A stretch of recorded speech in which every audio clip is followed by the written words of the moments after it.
저기 외국인이 쓰러졌어요. 한 초등학교 앞에서 비쩍 마른 한 외국인 여성이 쓰러져 있습니다.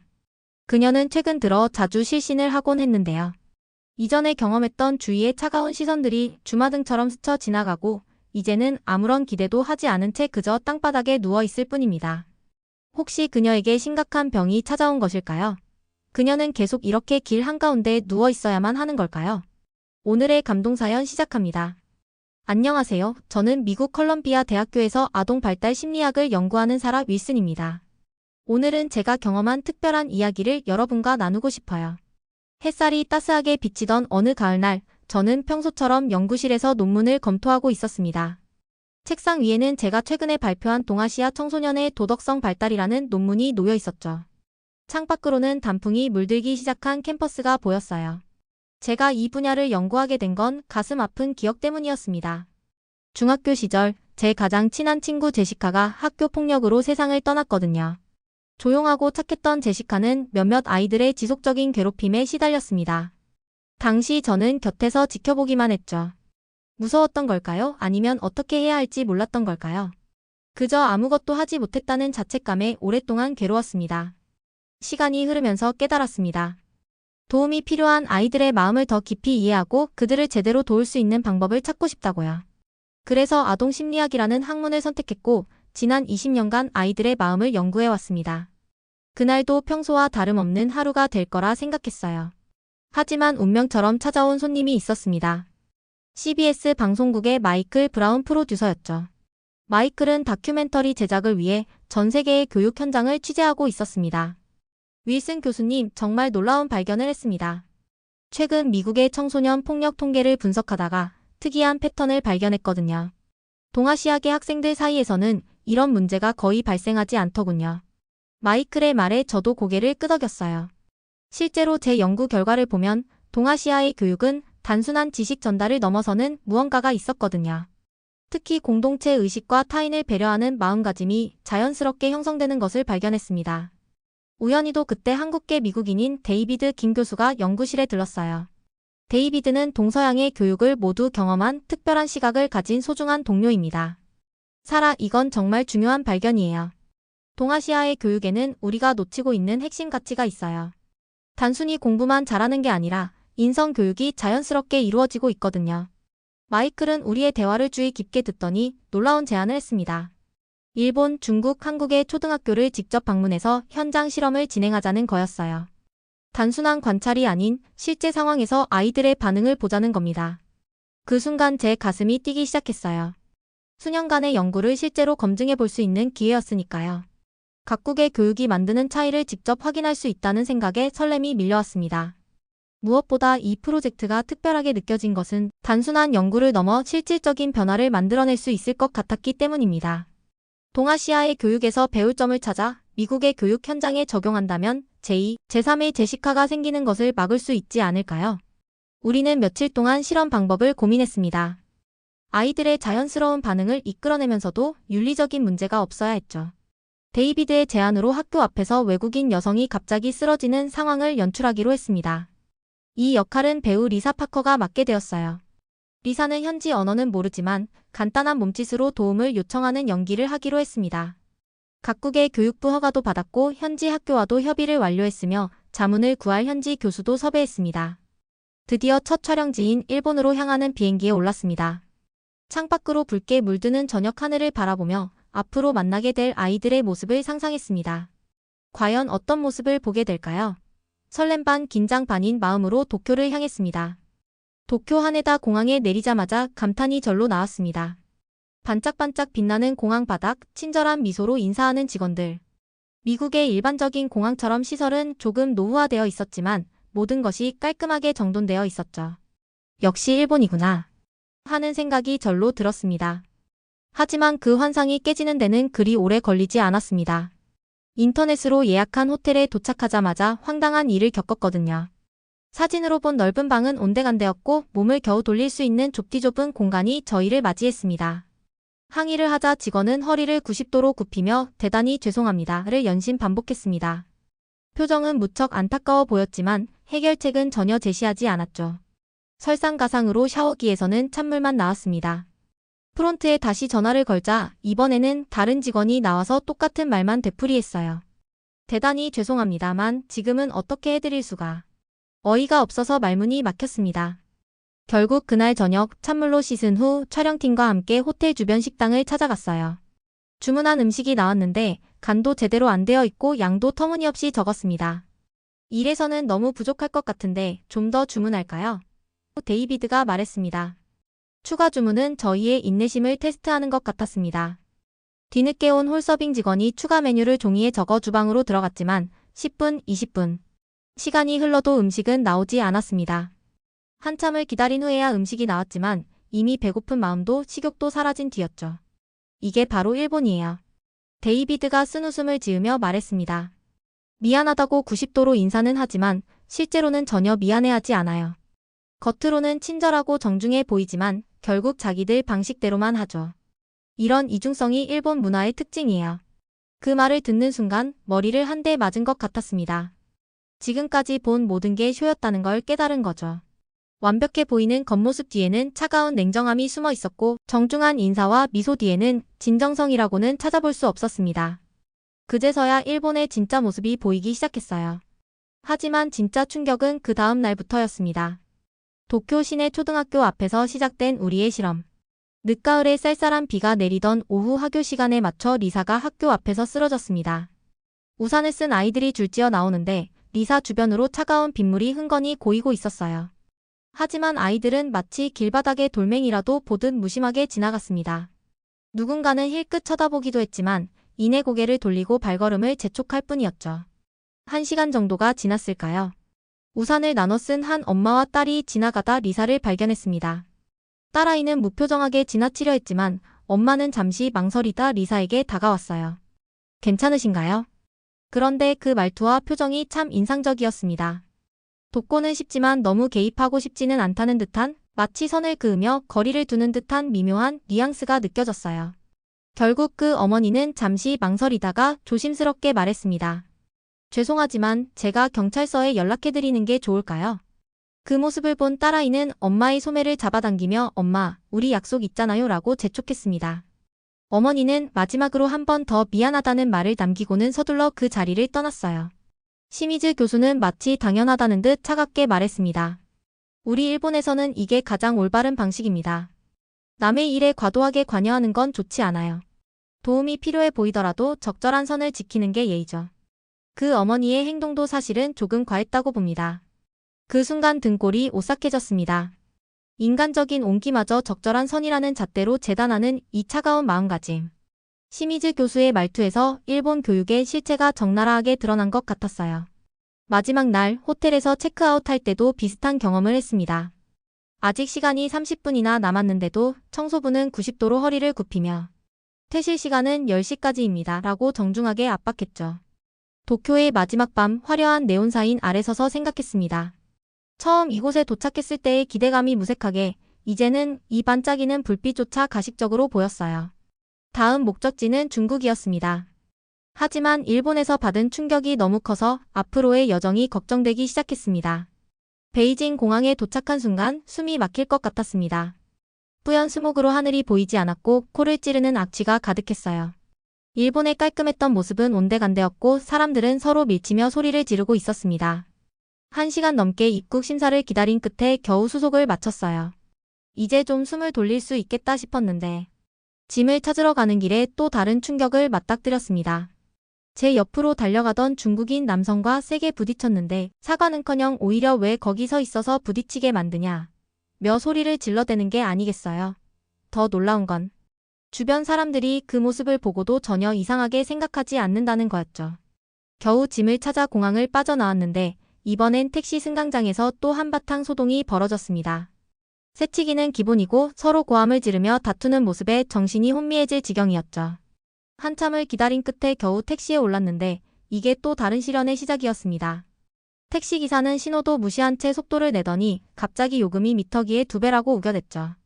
항의하자 오히려 소리를 지르며 화를 내더군요. 데이비드가 귓속말로 말했습니다. 이게 바로 중국입니다.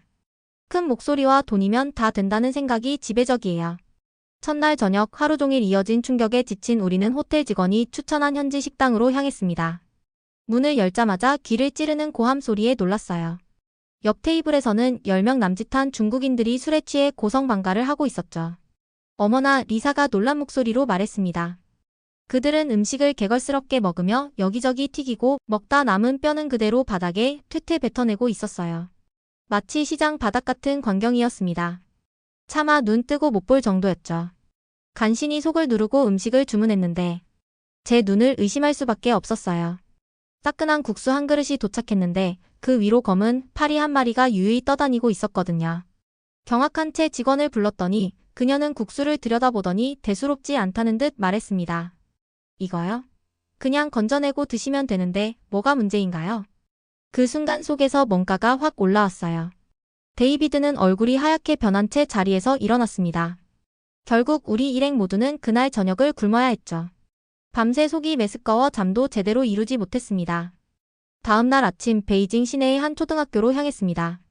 학교라고 하기에는 믿기 힘든 광경이 펼쳐졌어요. 교문 앞은 온통 쓰레기 천지였고 불법 주차된 차들 사이로 아이들이 마구잡이로 뛰어다니고 있었습니다. 이게 정말 학교가 맞나요? 리사가 놀란 목소리로 물었어요. 학교 시간에 맞춰 리사가 학교 앞에서 실험을 시작했습니다. 그런데 그때 예상치 못한 충격적인 광경이 벌어졌어요. 리사가 쓰러지자마자 한 무리의 아이들이 몰려왔는데 도와주기는커녕 마치 동물원의 원숭이라도 구경하듯 깔깔거리며 웃어대는 게 아니겠어요. 한 남자아이는 아예 리사의 얼굴 바로 앞까지 다가와서 휴대폰으로 동영상을 찍기 시작했습니다. 그 모습을 본 다른 아이들도 하나둘씩 휴대폰을 꺼내들었죠. 마치 SNS에 올릴 재미있는 콘텐츠라도 찾은 것처럼 말이에요. 더 충격적인 건 그때 지나가던 한 어머니의 모습이었습니다. 자기 아이가 쓰러진 사람을 놀리며 동영상을 찍자 오히려 그 옆에 서서 같이 웃으며 구경하는 게 아니겠어요. 엄마, 이거 봐요. 웃기지 않아요? 그러게 이거 찍어서 위챗에 올려야겠다. 듣고 있기가 힘들 정도였습니다. 순간 리사가 고개를 들어 도움을 요청하려 했지만 오히려 그 모습에 아이들은 더 큰 웃음을 터뜨렸어요. 장 박사는 이 광경을 지켜보며 태연하게 말했습니다. 우리 아이들이 이렇게 적극적인 건 좋은 현상이에요. 호기심이 많다는 증거니까요. 서양 사람을 직접 보는 게 처음이라 그럴 수 있죠. 그 말을 듣는 순간 등골이 오싹해졌습니다. 타인의 고통을 재미거리로 만드는 것을 교육자가 오히려 정당화하다니. 이것이 바로 중국 교육의 민낯이었던 겁니다. 결국 우리는 실험을 중단할 수밖에 없었어요. 아이들의 휴대폰 카메라 세례 속에서 리사를 구하듯 데리고 나왔습니다. 돌아오는 차 안에서 리사는 한동안 아무 말도 하지 못했어요. 우리 모두 마찬가지였습니다. 이틀 뒤 우리는 베이징 시내에서 가장 유명하다는 영재 양성 학교를 찾았습니다. 학교 정문에는 이곳 출신 대학 교수들과 기업가들의 사진이 걸려 있었어요. 하지만 정작 교문 앞은 아수라장이었습니다. 얘야, 숙제는 다 했어? 시험 준비는? 빨리 학원 가. 늦으면 안 돼. 학교 시간이 되자 학부모들이 몰려와 아이들을 다그치는 모습이 보였습니다. 어떤 아이는 무거운 가방을 메고 도망치듯 뛰어가다가 넘어지기도 했는데 어머니로 보이는 여성이 그 아이를 일으키며 소리를 지르더군요.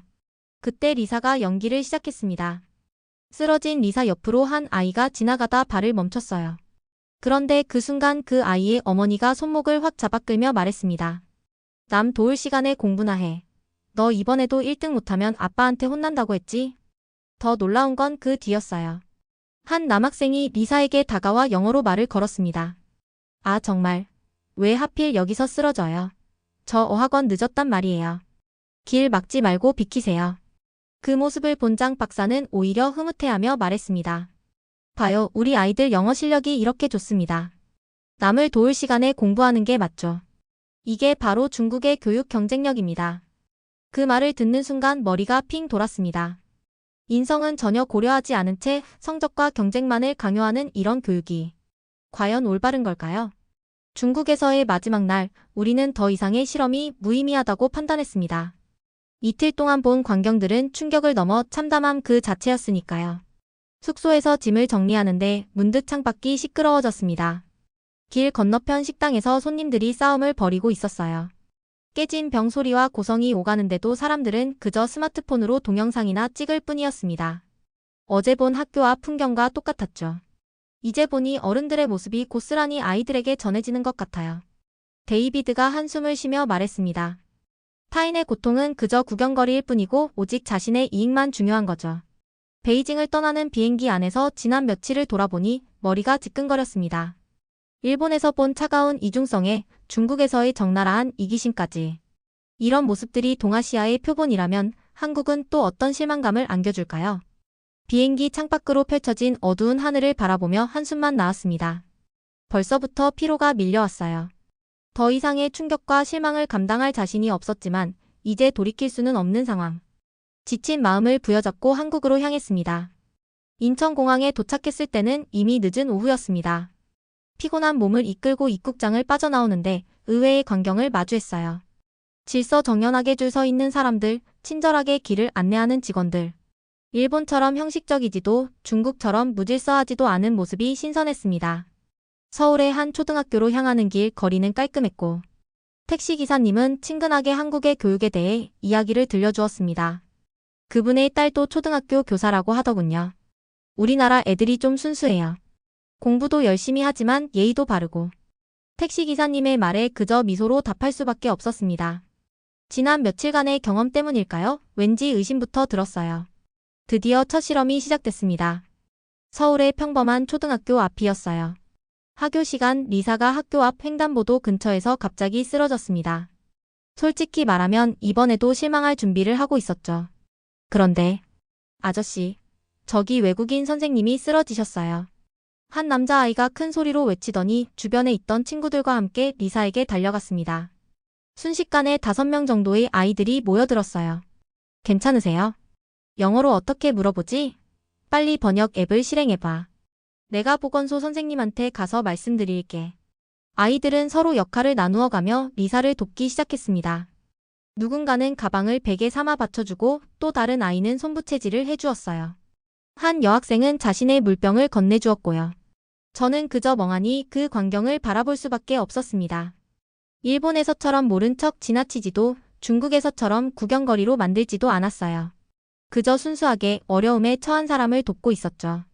다음 날 우리는 서울 외곽의 한 초등학교를 찾았습니다. 비가 부슬부슬 내리는 날씨였어요. 이번에는 리사가 우산도 없이 비를 맞으며 걸어가다 쓰러지는 상황을 연출했습니다. 언니, 우산 써요. 한 여학생이 달려와 자신의 우산을 리사에게 씌워주었습니다. 그러더니 재빨리 자신의 가방에서 손수건을 꺼내 리사의 얼굴을 닦아주었어요. 곧이어 다른 아이들도 하나둘 모여들었죠. 선생님, 저희 학교 보건실에서 좀 쉬다 가세요. 아니야, 이렇게 비 오는데 보건실에서 기다리시게 하면 안 돼. 119 불러드리자. 그럼 내가 편의점 가서 따뜻한 음료수 사올게. 아이들은 자기 용돈으로 음료수를 사오겠다며 서로 돈을 꺼내기 시작했습니다. 그 모습에 저도 모르게 눈물이 났어요. 이런 모습은 지난 2주 동안 단 한 번도 보지 못했거든요. 그때 조용히 지켜보던 한 남자아이가 가방에서 작은 펭수 인형을 꺼냈습니다.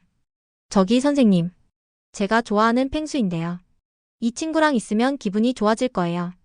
펭수가 응원할게요. 펭수가 항상 말하잖아요. 힘내라는 말보다 사랑한다고 말해주고 싶다고. 그 아이의 순수한 마음이 고스란히 전해져 왔습니다. 자신이 아끼는 것을 망설임 없이 나누는 모습에서 한국 아이들의 따뜻한 마음이 느껴졌어요. 이틀 뒤 우리는 서울 강북의 한 초등학교를 찾았습니다. 이번에는 리사가 무거운 짐을 들고 가다가 쓰러지는 상황을 연출했어요. 짐 속에는 영어 교재가 가득했죠. 이거 다 쏟아졌네. 우리가 도와드릴게요. 335 모여있던 아이들이 달려와 흩어진 책들을 정리하기 시작했습니다. 놀라운 건 아이들이 자연스럽게 역할을 나누어 일하는 모습이었어요. 몇몇은 책을 줍고 또 다른 아이들은 가방을 정리하고 한 아이는 리사의 상태를 살피면서 말이죠. 선생님, 많이 다치신 것 같은데 양호 선생님께 가보시는 건 어떨까요? 아니야, 보건실은 멀잖아. 여기 앉아서 좀 쉬시라고 하자. 그럼 내가 매점에서 물이라도 사올게. 이렇게 서로 의견을 나누며 최선의 방법을 찾아가는 모습이 인상적이었습니다. 더욱 감동적인 건 한 여학생이 자신의 필통에서 뽀로로 반창고를 꺼내며 한 말이었어요. 우리 엄마가 항상 말씀하셨어요. 힘들어 보이는 사람이 있으면 내가 먼저 다가가서 도와주라고. 이거 붙이시면 좀 나아질 거예요. 순수한 마음으로 서로를 돕는 모습. 그것은 어떤 교과서나 규칙보다도 값진 교육이었습니다. 마지막 실험은 서울 외곽의 작은 초등학교였습니다. 평범한 주택가 사이에 자리 잡은 아담한 학교였어요. 교문 앞에서는 한 할머니가 손주의 하교를 기다리고 계셨고 근처 문구점에선 하교하는 아이들의 제잘거림이 들려왔습니다. 이번에는 리사가 지도를 들고 길을 헤매는 외국인 관광객 역할을 연기했어요. 영어로 중얼거리며 혼란스러워하는 모습을 보이자 하교하던 아이들이 걸음을 멈췄습니다. 무슨 일 있으신가 봐요. 가봐야 하지 않을까? 응, 근데 영어를 어떻게 해야 하지? 아이들은 잠시 망설이는 듯했지만 곧 용기를 내어 다가왔습니다. 서툰 영어로 도와드릴까요? 라고 묻더니 리사의 지도를 유심히 살펴보았어요. 놀라운 건 그 다음이었습니다. 한 아이가 휴대폰을 꺼내더니 번역기 앱을 실행했어요. 신기하게도 아이들은 첨단 기술을 자연스럽게 활용하며 소통을 시도했죠. 저기 앞에 지하철역이 있는데 거기까지 저희가 안내해드릴게요. 서로를 배려하고 어려움에 처한 사람을 돕는 것이 자연스러운 아이들. 이런 모습을 보며 한국 교육의 진정한 가치를 발견할 수 있었습니다. 일주일간의 실험을 마치며 저는 깊은 깨달음을 얻었습니다. 일본의 형식적인 예의와 중국의 이기적인 모습과는 달리 한국의 아이들에게서는 진정성 있는 따뜻함을 발견할 수 있었기 때문입니다. 특히 인상 깊었던 건 아이들의 행동이 전혀 어색하거나 억지스럽지 않았다는 점입니다. 그저 자연스럽게 도움이 필요한 사람을 돕는 것이 당연하다는 듯이 행동했어요. 이런 모습은 분명 가정과 학교에서 받은 교육의 결과일 것입니다. 리사는 비행기에서 저에게 말했습니다. 교수님, 이번 실험으로 제가 배운 게 있어요. 교육이란 건 단순히 지식을 전달하는 게 아니라는 거죠. 어떻게 살아가야 하는지, 다른 사람을 어떻게 대해야 하는지, 그런 것들을 자연스럽게 가르치는 거라는 걸 한국의 아이들을 통해 배웠습니다. 저는 고개를 끄덕였습니다. 한국의 교육에서 발견한 이 특별한 가치. 이것이야말로 우리가 진정으로 배워야 할 점이 아닐까요? 비행기 창 밖으로 멀어지는 서울의 밤하늘을 바라보며 저는 다시 한번 이번 실험의 의미를 되새겼습니다. 교육의 진정한 성공은 시험 점수나 입시 결과가 아닌 아이들의 마음속에 심어진 따뜻한 인성에 있다는 것을요. 오늘의 사연을 통해 감동, 공감, 사랑을 느끼셨다면 구독과 좋아요, 알림 설정을 잊지 말아주세요. 감동과 사랑 그리고 공감을 느낄 수 있는 채널 감사공이었습니다. 감사합니다.